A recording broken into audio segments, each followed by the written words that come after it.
Hello and welcome everyone to the end of round 4 of my solo playthrough of Conflict of Heroes Price of Honor. As you can see, the preliminary score with one round to go is 7 victory point lead for the Germans. The Poles on the other hand have taken out quite a few German vehicles as well.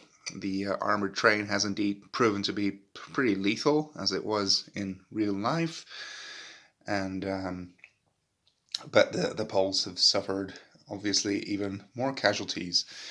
Now, what does the situation on the board look like?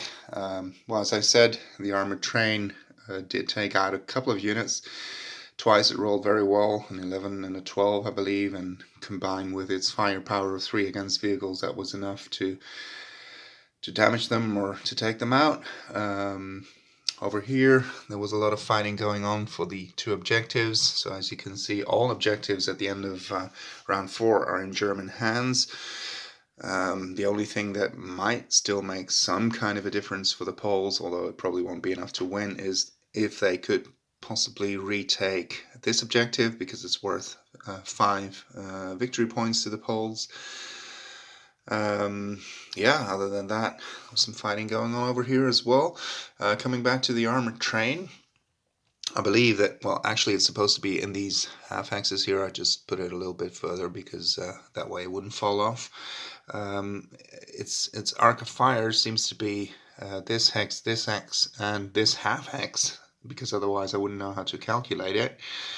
Which basically means that it can see all over the map as long as its line of sight isn't blocked, for instance, by these trees. So it wouldn't be able to target a unit over here, for instance, but other than that, it's got a range of all over the board. So unless you actually do want to target a unit that's behind line of sight somewhere, I don't really see much reason for the train to move at all. But anyway, yeah, of course it could have entered on the other side of the board, but anyway, if one of you can prove me wrong that this is actually not how it's supposed to work, but as I said, you can just, fire the armored train, and I don't see much reason for it to move at all.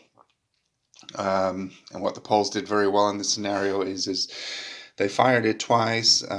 Once they used caps, and then they still had a card to perform any action with a spent unit, so it got off quite a few shots.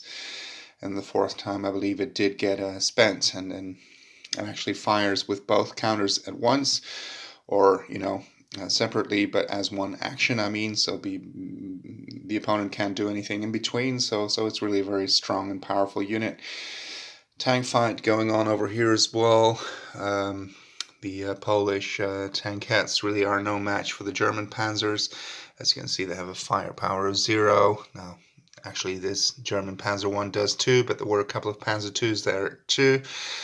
And, well, they really didn't stand much of a chance against them, but fortunately, the armored train came to their rescue. So now we're moving on to turn 5. I don't think it's still possible for the Poles to win, but I am still going to try to recapture this objective for the Poles. And then I'll give you a small evaluation of this scenario after, admittedly, just one playthrough. So thank you for watching, and see you after the next one.